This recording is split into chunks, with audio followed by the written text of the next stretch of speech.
12월의 주제가 뭐죠? 네, 부르심. 다른 말로 영어로 뭐 이 정도 하면 충분히 된 것 같습니다. 이 부르심이 부담스러워요.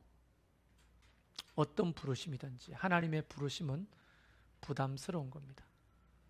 그러나 오늘 제가 주보의 칼럼란에 부담과 부담스러움이라는 말로 좀 짧게 칼럼을 하나 적었는데요. 그걸 읽어보시면 알겠지만 부담스럽지만 부담해야 될 일이 있는 거거든요. 우리 국민들에게는 4대 의무가 헌법에 기록되어 있습니다. 부담스럽죠. 그러나 그걸 부담해야 되죠. 4대 의무가 뭐죠? 국민의 4대 의무? 교육, 국방, 그 다음에 납세, 조세 의무, 또 이게 의무라는 걸 잘 모르더라고요. 놀고 먹는 거는 죄입니다. 근로의 의무가 있어요. 일해야 될. 놀고 먹는 사람들 있잖아요. 이게 헌법에 저촉되는 거예요. 그런데 주부들은 그걸 근로로 보거든요. 그건 노는 게 아니거든요. 왜냐하면 주부들이 집에서 일하는 것들을 따져고 보면 밖에서 일하는 것만큼 훨씬 더 힘든 일이기 때문에 아이들을 양육하고 집안 살림하는 게 힘들어요. 그래서 그것도 근로로 봅니다. 그러나 특히 청년들 경우에 놀고 먹는 애들이 많잖아요. 그죠? 근데 이제 청년들 경우에도 배우고 있잖아요. 교육의 의무를 담당하고 있는 사람들은 노는 게 아닙니다. 그런데 졸업하고 그 다음에 교육도 안 하고 군대도 갔다 오고 이제 근로의 의무를 담당해야 돼 놀면 그거는 법에 저촉되는 거예요. 다 일해야 되는 거죠, 사실은. 근데 이게 다 부담스럽죠. 생각해 보세요. 배우고 싶지 않은데 배워야 돼요. 그게 이제 국가적인 경쟁력을 올리는 데 굉장히 중요합니다. 국민의 어떤 교육을 통해서 국가의 경쟁력이 높아지니까. 그리고 조세 의무, 수입의 일정 부분을 다시 국가에 세금으로 내야 국가 운영을 하죠. 부담스럽지만 내야 됩니다. 그 다음에 또 뭐예요? 국방의 의무. 남자들은 정말 국방의 의무 너무 힘들잖아요. 그래도 의무니까 가야 합니다. 저처럼 방이라도 받아야 되는 거예요. 꼭 가야 됩니다. 그 다음에 네 번째 뭐죠? 근로의 의무. 여러분 노동력은 곧 국가 경쟁력이죠. 그래서 우리 모두가 다 사회의 어떤 한 영역에 들어가서 무슨 일이라도 근로를 감당하고 있어야 되는 거예요. 그런데 이거를 부담스럽기 때문에 안 하는 사람이 간혹 있죠. 얌체족들. 소위 가난하고 힘든 사람들이 안 하는 게 아니고 가지고 돈 있고 권력 있는 사람들이 아들을 국방의 의무에서 제외한다든지 돈 있으니까 아예 원정 출산을 해가지고 이중 국적을 취득한다든지 이런 것들은 정말 얌체죠. 그리고 탈세하고, 그죠? 이런 것들을 보면 문제가 되는 겁니다. 우리가 교육이 어디까지 의무 교육이죠? 중등까지입니까? 고등까지입니까? 중등까지죠. 중등까지가 의무 교육인데 중학생인데 학교 안 보냈다 그러면 부모가 잡혀 들어갑니다. 벌금 내야 돼요. 그렇기 때문에 우리 애들 이제 예본이 같은 건 대안학교 보냈는데 공식적인 학교를 안 갔을 때 행정 절차가 까다로워요. 계속 연락 와요. 교육청에서. 얘를 왜 학교 안 보내냐? 어느 학교 보내냐? 뭐 이렇게. 왜냐하면 의무 교육이기 때문에 국가에서는 아이들을 중등 교육까지는 의무적으로 다 시켜야 되는 거예요. 그럼에도 불구하고 우리는 감당하려고 애쓰는 것은 이 국가의 한 국민으로서 일원이기 때문에 부담스럽지만 그 의무를 부담하는 거예요. 이해되십니까? 하나님의 나라도 마찬가지죠. 하나님의 나라도 하나님은 사람들을 부르십니다. 왜 부르십니까? 부담스럽지만 부담해야 될 일을 맡기시는 거예요. 여러분, 부담스럽다와 부담이라는 단어가 한문으로 똑같은 단어라는 거 아십니까? 부담스럽지만 부담해야 되는 거예요, 이게. 한문을 찾아보면요, 부담스럽다의 부담과 우리가 뭘 부담한다 할 때 부담은 똑같은 한문입니다. 부담스럽지만 부담해야 되는 거예요. 하나님 나라 안에서도 우리는 부담스럽지만 부담해야 될 일들이 많은 겁니다. 많은 사람들이 그게 부담스럽기 때문에 많은 경우에 이유를 따지고 이유를 만들어서 그 부담스러운 것을 피하려고 하는 경우가 상당히 많거든요. 그 한 예가 11조 같은 경우죠. 여러분, 인터넷 돌아가 보면 11조를 내지 말아야 된다, 구약의 산물이다, 신약 시대는 내지 말아야 된다, 뭐 이런 얘기들 쭉 합니다. 예수님은 그걸 왜 내셨을까요? 예수님은 신약 시대에 사셨던 분이잖아요. 그런데 그런 것들을 통해서 우리는 예수님이 하셨던 그 일을 쫓아가는 거죠. 그래서 이제 이런 얘기까지 하죠. 부담스럽지만 11조가 이 11조에 대해서 부담스럽기 때문에 부담해야 되는 거예요. 부담스럽기 때문에 부담해야 되는 거예요, 사실은. 그래야 교회가 교회되고 돌아가죠. 교회가 돌아가야 될 거 아닙니까? 운영이 돼야 될 거 아닙니까? 교회라고 하는 게 운영이 안 돼가 문 닫은 교회가 얼마나 많습니까? 그럼 교회로서 감당할 수가 없는 거예요, 그거는. 그래서 우리가 부담해야 되는 거죠. 자기의 10의 1조를 부담하면서 교회가 운영되도록 함께 헌신해 가는 거예요. 예를 들어서 뭐 문화센터가 운영되려면 문화센터에 배우러 오는 사람들이 회비를 부담해야 운영이 될 거 아닙니까? 다 돈 안 내고 공짜로 배운다면 강사비는 누가 주겠으며 그 장소 대여비는 누가 주고 시설비는 누가 되겠냐. 교회도 이런 상식적인 선부터 시작해서 성경적인 이유까지 너무 많은 것들이 있는데 뭐 신학적인 이유, 무슨 정근대적인 사상이다, 구약적 발상이다 하면서 11조 안 내는 이야기에 대해서 너무 많은 얘기를 하는 거예요. 그리고 11조를 꼭 본교에 내야 되냐, 11조를 내가 가난한 사람한테 주면 안 되냐, 11조를 선교사님한테 난 주고 있는데 괜찮으냐. 만약 우리 모두가 다 그렇게 내가 땡기는데 주고 또는 내가 좋아하는 선교사님한테 11조를 대신 준다, 그럼 교회는 누가 운영합니까? 사실 그 선교사님도 교회가 후원하도록 하는 게 중요한 거거든요. 그러니까 선교단체들이 이단으로 몰리는 선교단체들이 왜 그렇게 경고를 받느냐면 교회를 무시하고 선교단체가 하려고 했기 때문에 무시를 당하는 거예요. 그 중에 하나가 인터콥입니다, 여러분. 인터콥이 최바울 선교사가 굉장히 건전하고 열정적으로 잘했는데 자꾸만 교회를 무시하는 거예요. 인터콥에서 훈련받은 사람들 모아가지고 자기의 세력을 만들고, 그래서 대부분 그 총회에서 다 경고를 받고 어떤 경우에는 서로 협력하지 마라, 교환하지 말라. 우리 교단도 마찬가지, 인터콥하고 거래하지 마라, 교환하지 마라. 이 총회 결정 사항이에요, 제 얘기가 아니라. 그래서 최바울이 신학을 하고 총회 지도를 받으라 해가지고 그 고개를 숙이고 잘못했습니다, 지도를 받겠습니다 해놓고도 또 안 되는 거예요. 이게 문화가 있으니까 그동안 했던. 교회를 무시하면 이단이 되는 거예요. 그러니까 법칙은 내가 섬기는 교회에 내가 10의 1조를 함으로 그 교회가 그 11조를 가지고 선교하고 또 다른 사람을 도울 수 있도록 하는 것이 건강한 것이다 하는 거예요. 왜냐하면 그 돈은 내 돈이 아니기 때문에. 예를 들자면 그런 겁니다. 예를 들자면 이 부담스러운 일에 대해서 부담스러우니까 어떻게 피해보려고 수많은 이론을 정립하고 만들어내고 주장하는데 사실은 부담스러울수록 해야 될 일이 많은 겁니다. 우리가 하나님의 교회 안에서도 우리를 몸된 교회라 부르시고 우리를 지체로 불렀을 때는 부담스럽지만 그 지체로서의 역할을 다 수행하고 감당해야 되는 거예요. 우리는 그렇잖아요. 자꾸 여기가 떨려요. 이 떨리는 거하고 우리가 사는 데하고 별 상관없잖아요.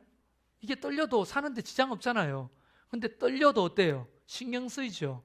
그래서 병원 가잖아요. 왜 떨리는지. 마그네슘이 부족하다. 그러면 마그네슘 빨아야 돼, 자꾸. 철이라도.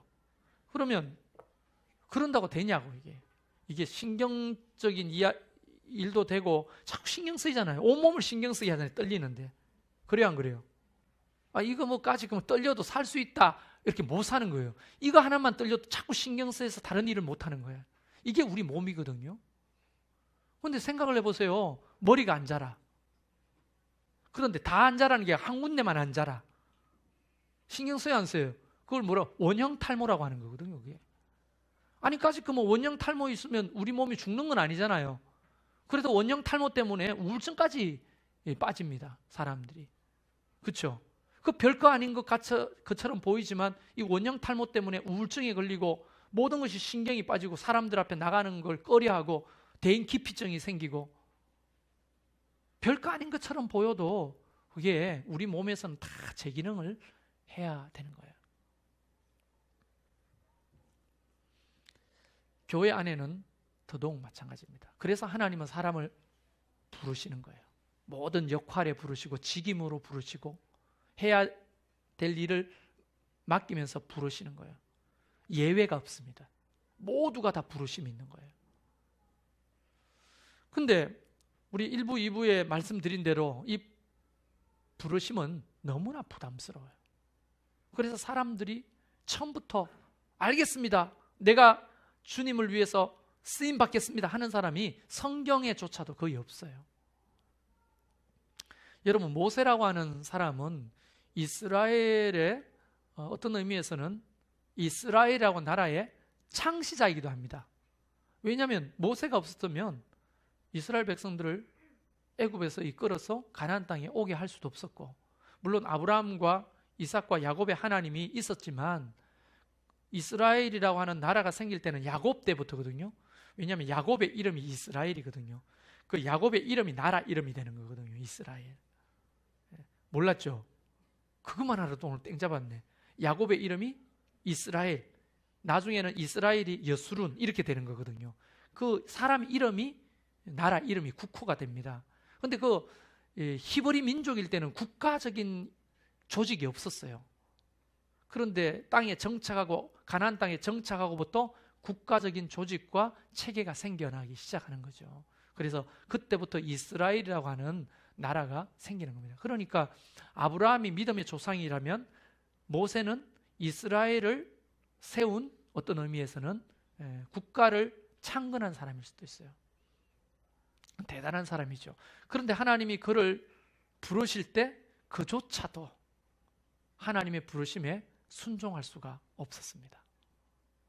물론 여러 가지 순종할 수 없었던 이유가 많죠. 모세를 좀 이야기해 보면 모세가 나이 40에 사람을 죽이고 도망자가 돼가지고 미디안으로 도망왔습니다. 그 애굽의 왕궁에 살다가 모든 것을 내려놓고 미디안에 와가지고 남의 집에 양을 치면서부터 그렇게 밑바닥 생활을 하게 되는 거 얼마나 힘들었겠어요. 그렇게 시간이 얼마나 흐르느냐? 40년이 흘러요. 나이가 몇이에요? 80이에요. 80. 그러니까 옛날 그 40년 전에 왕궁에서 생활했고 배웠던 이런 것들은요 다 이제 물이 속속 빠졌어. 기억도 잘 안 나고 잘 몰라. 그리고 이미 나이는 80이 돼가지고 노인이야. 할 수 있는 것이라고는 양 치는 거 외에도 없고, 양 치는 것도 이제 내가 언제까지 할 수 있을까? 기력이 쇠하고 양을 몰고 그 광야를 돌아다닌다고 하는 게 너무너무 힘드니까 이것도 언제까지 해야 될지 모르는 상황에 있는 거예요. 그러니까 모세는 하나님의 부름은 당연히 안 된다고 거절하는 거죠. 자, 여기서 우리의 부름을 생각해 보면 마찬가지입니다. 마치 어떤 거냐면 지금 졸리잖아요. 그렇죠? 막 졸리죠. 그래서 안 졸고 싶으나 나도 모르게 자꾸 졸리잖아요. 그거를 이겨보려고 한번 해보세요. 얼마나 힘든지. 잘 안 되거든요. 안 되죠? 내가 지금 누구를 보고 있는 것 같아요? 여러 사람을 동시에 봐요. 잘 안 되죠. 근데 그 단순한 문제도 잘 안 되는데 하나님의 부르심에 내가 이렇게 살다가 갑자기 돌아서서 전혀 다른 삶을 산다고 하는 것이 쉬운 게 아니죠. 이거를 좀 실감나게 한번 이야기를 해보겠습니다. 다은아, 너 문재인 대통령한테 찾아가가지고 우리 교회 건축하는데 지원해달라고, 20억만 지원해달라고 이 편지를 전달하고 와라.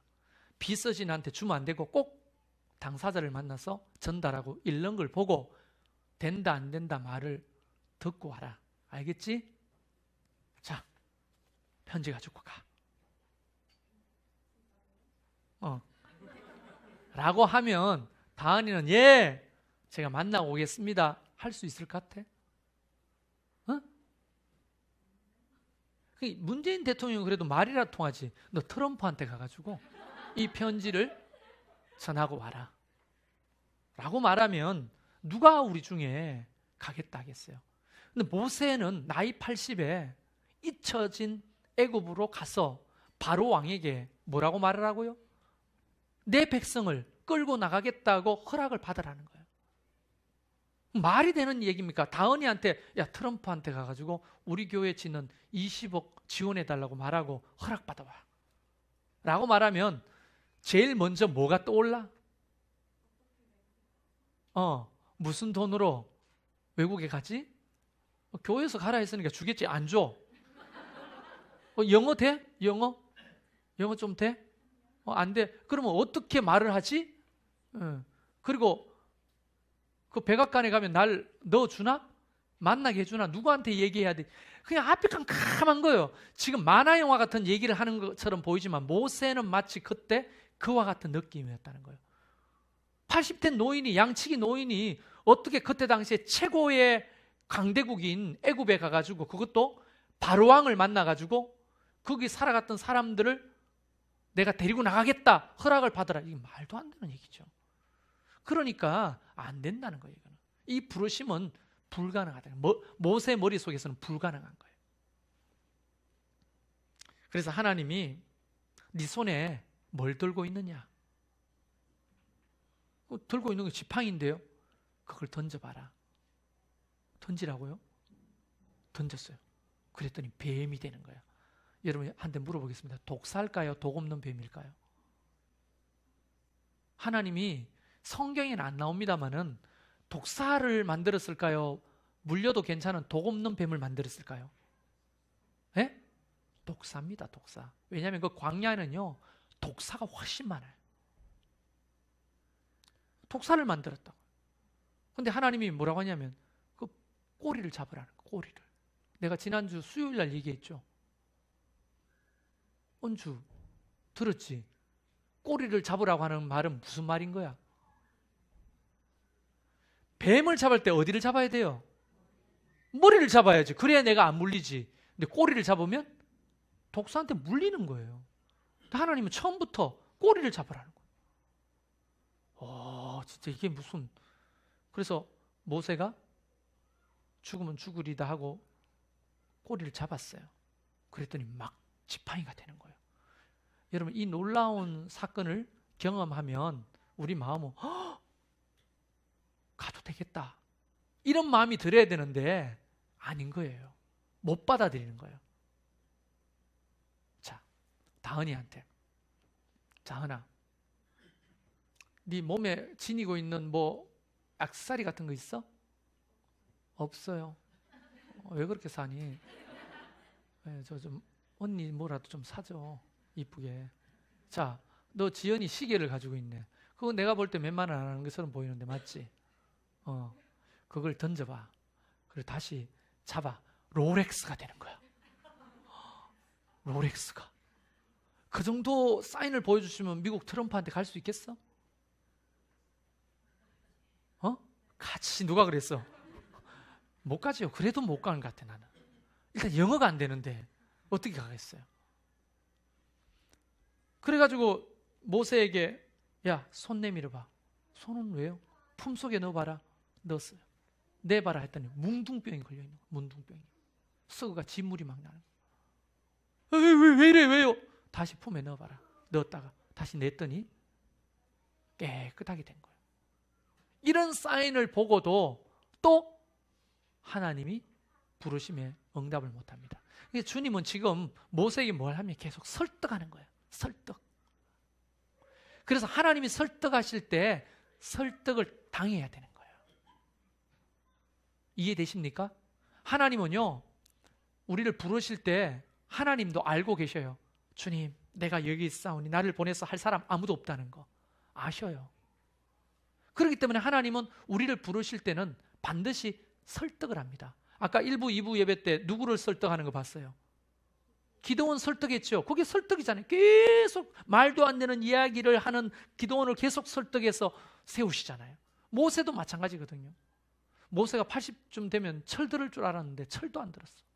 계속 설득하는 거예요. 하나님이 그렇게까지 보여주셨는데도 안 되는 거예요. 그래서 또 핑계를 댑니다. 모세가.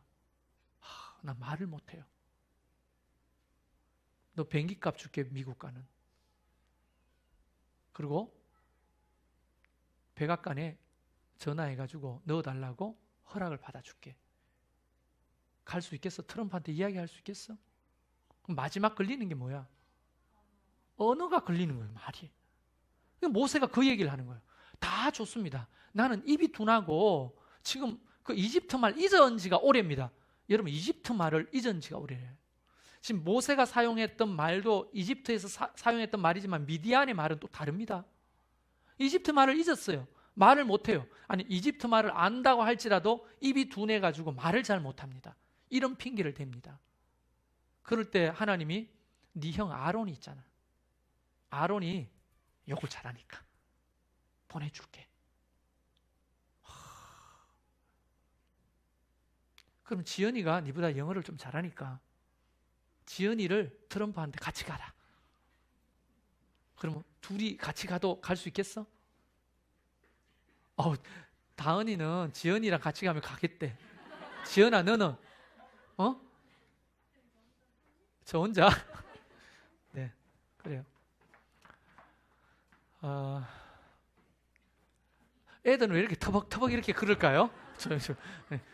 가르쳐 드릴게요. 애니까 그런 거죠. 어른이 저랬다면 맞아야죠. 애니까. 자, 그렇게 말 잘하는 아론을 같이 보내겠다 해도 모세는 마음이 열리지가 않는 거예요. 하나님이 계속 설득하고 설득합니다. 그리고 마지막에 이런 말까지 합니다. 너는 아론과 백성들에게 하나님처럼 될 것이다. 엄청난 약속이거든요. 하나님처럼 될 것이라는 말을 성경에 누구한테도 약속하지 않았어요. 그런데 모세에게는 하나님처럼 네가 될 것이다. 여러분, 하나님처럼 될 것이다라고 하는 것이 그때 당시에는 전능한 능력을 주겠다는 거예요. 실제로 그는 바로왕에게 딱 가서 바로왕에게 딱 거절하니까 피재앙으로부터 시작했어. 그렇죠? 나일강의 피. 나일강이 다 피로 변하는 거.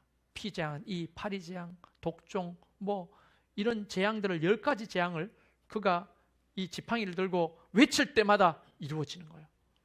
마치 신이 사람의 모습으로 온 것처럼 보이는 거예요. 그러니까 이스라엘 백성들이 모세를 따라 나왔죠. 만약 그게 없었다면 따라 나올 수가 없었을 거예요. 결국은 모세는 하나님의 설득에 설득당합니다. 갈등이 많았지만 그 하나님의 집요한 설득에 설득을 당하고 터벅터벅 그 지팡이 하나만 들고 어디로 떠납니까? 미디안에서 바로왕까지 900km를 걸어가요. 900km를. 야, 정말 먼 길이죠. 그걸 걸어가면서 무슨 생각을 했을까요? 모세는 돌아갈까? 포기할까? 내가 지금 걷고 있지만 이 걸음이 마지막 걸음일 수도 있는 거죠. 수많은 갈등이 생기는 거예요. 그럼에도 불구하고 하나님은 그를 설득했고 설득을 당한 모세는 그 걸음을 끝까지 걷죠. 그리고 모세는 정말 이스라엘 백성들에게 하나님처럼 되는 거예요. 능력 있는 영도자. 이스라엘의 백성들 중에 이 정도 능력을 행한 사람도 없어요. 여러분 엘리야가 많은 기적을 베풀었지만 모세만큼은 아니거든요.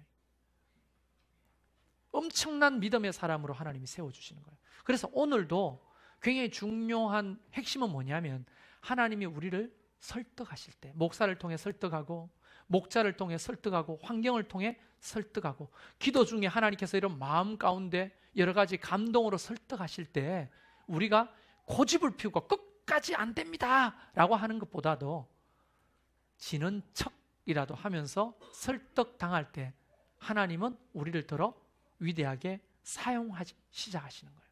사용하기 시작하는 거예요. 여러분 제가 지금 목자들 이야기를 좀 하는데 양해하십시오. 처음에 이제 우리 가정교회하고 목자를 부를 때 여러분 다 뭐라고 했어요? 저한테 못하겠다고 했죠. 못하겠다고. 다 못하겠다고 했거든요. 그랬어요? 안 그랬어요? 안 된다고 못하겠다고. 다 얘기는 할 수 없고 우리 용규 형제 영내자매 목자 목녀님 그때 뭐라고 했어요? 못하겠다고 했죠. 예, 못하겠다고. 근데 그때도 내가 설득을 했어요. 잘 하실 수 있다. 내가 도와드리겠다. 하나님이 함께 하실 거다. 참 이게 영내자매랑 용규 형제뿐 아니라 다른 사람 다 그랬어요. 다 하나같이. 그랬는데 겨자씨 목장은 지금 부흥에 부흥을 거듭해가지고 지금 나눠줘도 시원찮을 만큼 부흥해. 오늘 또 새 가족이 또 등록해가지고 어쩌려고 하실지 모르겠어요. 저 천막이 전용 겨자씨 목장 전용 식사 이제 다 차여져야 돼. 되잖아요. 그리고 내가 볼 때 참 성실하고 신실하게 잘 감당하잖아요. 하나님이 감당할 수 없을 것 같고 힘들어도 설득당해서 순종하면 그 이후에는 힘들어도 하나님의 영광이 있는 거예요. 모세는 바로 그런 사람이었어요. 잘난 사람이 아니라니까. 능력 있는 사람도 아니었다니까. 그냥 하나님의 설득에 설득당하라는 거예요. 할렐루야. 자, 여기서 한 가지만 이야기하고 좀 오늘 서둘러 마치려고 합니다. 정책 얘기가 있어가지고요. 근데 환경적인 어떤 한계가 있어요. 환경적 한계. 이 환경적인 한계는 내가 어떻게 할 수 없는 불가항력적인 어려움이 있어요. 그럼에도 불구하고 하나님은 자꾸 설득을 하신다, 우리를. 아무리 생각해도 그걸 넘을 수 없는데, 환경을. 예를 들어서 남편이 예수를 안 믿는데 목자를 하라고.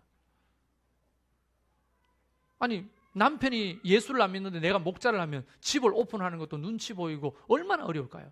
그런 환경적인 어려움이 있는데도 하나님이 나한테 자꾸 목자하라고 목사를 통해 또는 지금 현재 목자를 통해 나를 설득하신다. 힘들죠. 참. 그리고 또 뭐 예를 들자면 그런 환경적으로 넘기 힘든 어려움이 너무 많다는 거예요. 그 다음에 또 하나는 내면의 갈등 때문에 어려움이 생기는 거예요. 한 예를 들어서 이런 겁니다. 우리 저 효연 형제 있는데 파주에서 오잖아요. 이거는 내 마음 먹기에 달린 거거든요. 내면의 갈등이거든요, 이게. 이런 경우에는 내가 마음 먹기에 달려서 할 수도 있고 안 할 수도 있는 거예요. 교회 안 나올 수도 있잖아요. 파주가 머니까. 나올 수도 있고. 더 먼 그래서 얼마나 힘들어. 네. 힘들어요. 멀리서 아침 일찍 온다는 게 힘들어요. 저는 이해합니다. 네, 힘들어요. 진우 형제 힘들죠. 근데 그 멀리서 용인에서 오늘 눈도 오는데 마음 먹기 달린 거예요. 그거는 내 마음의 갈등인 거예요. 그래서 두 가지 갈등이 있는 거예요. 환경적인 갈등, 내 내면의 갈등. 근데 어떤 갈등이든지 하나님이 나를 설득하실 때 넘으면 그 갈등의 깊이만큼 은혜가 있는 거예요. 이런 경우는 있어요. 외부의 갈등도 없고 내면의 갈등도 없어. 그래도 안 해. 나 그런 사람 보면 이 촛농을 붓고 싶어. 아니 그냥 촛농을 다른 데 붓고 싶다고 그 사람한테 붓는다는 게 왜 상상을 그렇게 해요? 촛농을 그냥 붓고 싶어. 정말로. 아니 외부의 갈등도 없고 내면의 갈등도 없는데 그냥 고집이 안 하고 싶대. 신앙이 성장 안 합니다. 그런데 외부의 갈등이 있어요. 환경적인 갈등. 그리고 내면의 갈등들이 여러 가지가 있어. 그런데도 끊임없이 하나님이 나를 설득해. 그 환경적인 거나 내면의 갈등이 깊으면 깊을수록 그 설득도 강해지겠죠. 그러나 그 설득을 내가 당해 주는 거예요. 하나님 앞에. 물론 이제 하나님 우리를 설득하시지만 당해 준다고 한다는 게 조금 불경스러운 표현입니다만은 내가 지는 척하고 하나님 앞에 져드리면 하나님이 어떻게 해요? 나를 그 갈등의 깊이만큼 나에게 은혜를 붓고 나를 세워주시는 거예요. 이게 마치 어떤 일을 당하면 그런 거 있잖아요. 쓰레기차 피하다가 똥차 만나는 기분 같다 이런 생각을 할 수 있어요. 찬양팀 교사 안 해요? 안 해요? 하는데 갑자기 목자를 맡긴다든지 그럼 쓰레기차 피했는데 똥차를 만난 느낌 이런 거 있잖아요. 근데 제가 한 가지 이야기해 드릴게요. 이야기가 자꾸 길어지네. 아까 찬양할 때 환상이라고 합시다. 상상인데 환상에 가까운 산상이에요. 찬양 쪽에 갑자기 제가 골짜기를 내려가다가 미끄러져 가지고 웅덩이에 빠졌어요. 근데 아무리 올라오려고 애를 써도 그 웅덩이가 깊어가 올라올 수가 없는 거예요. 너무 절망적인 거예요. 그 산골짜기의 웅덩이는 소리를 질러도 듣는 사람도 없어요. 야, 이 웅덩이를 나가지 못하면 나는 죽는구나. 이 찬양 속에 제가 그렸던 그림입니다. 근데 어두컴컴한 밤이 됐어요. 그 골짜기 아래에 있던 웅덩이에 빠져 있는데 하늘만 보이는 거야. 근데 아들이 별도 안 보이고 시커매지더니 비가 오기 시작하네. 갑자기 급기야 비가 막 내리니까 골짜기에 물이 막 그 웅덩이 속으로 들어오는 거예요. 와, 엎친데 덮쳤다. 쓰레기차 피했는데 똥차 만난 기분. 이제 나는 죽었구나 싶었는데요. 물이 갑자기 막 들어오기 시작하는 내 몸이 뜨는 거야. 뜨더니만 수영을 잘 못해도 물이 막 기하급수적으로 골짜기에 물이 뜨니까 내가 어떻게 해요? 그 웅덩이를 벗어날 수 있게 된 거예요. 우리는 그걸 모르는 거예요. 우리는 웅덩이에 빠졌는데 비까지 오네. 아이고 내 팔자야. 나는 죽었구나. 근데 하나님은요, 웅덩이에 빠진 우리에게 비를 내리실 수가 있는 거예요. 그게 우리를 살리는 방법인데 우리는 아직 그것까지 못 봐. 믿음의 눈이 열려가지고. 살고 났어야 아하, 비가 와서 그게 은혜였구나 알게 되는 거예요. 혹시 여러분 웅덩이 빠지셨어요? 그런데 비까지 옵니까? 그러면 믿으십시오. 하나님이 여러분을 살리시는 거라고. 그게 하나님의 방법일 수가 있는 거예요. 혹시 다 피했는데 갑자기 뭘 맡겨요? 뭘 해야 될 것 같아요? 겨우 피했는데? 예를 들어서 뭐 귀영 자매하고 효연 형제한테 파주에서 여기까지 나오는 것도 어마어마하게 힘들잖아요. 그래서 결정해가지고 나오기로 했는데 갑자기 목자 하세요. 아니 나오는 것도 힘들고 겨우 결정했는데 갑자기 목자까지 하라면 누가 하겠어? 지금 내가 말하는 게 아니고 또 혹시 하나 이게 하나님의 음성으로 들려서 파주에 목장 하나 만들 수도 있잖아요. 그러면 그게 부담스러운 것이 아니라 나를 살리는 하나님의 계획일 수 있다는 사실을 기억하시고, 하나님이 여러분을 사람을 통해 설득하든 환경을 통해서 설득하든 기도 중에 예배 중에 내 마음의 감동으로 설득하든지 설득을 당하는 것이 복이다 하는 겁니다. 모세처럼 설득당한 뒤에 하나님 앞에 쓰임받는 저와 여러분이 되기를 주의 이름으로 축원합니다. 우리 같이 찬양할까요?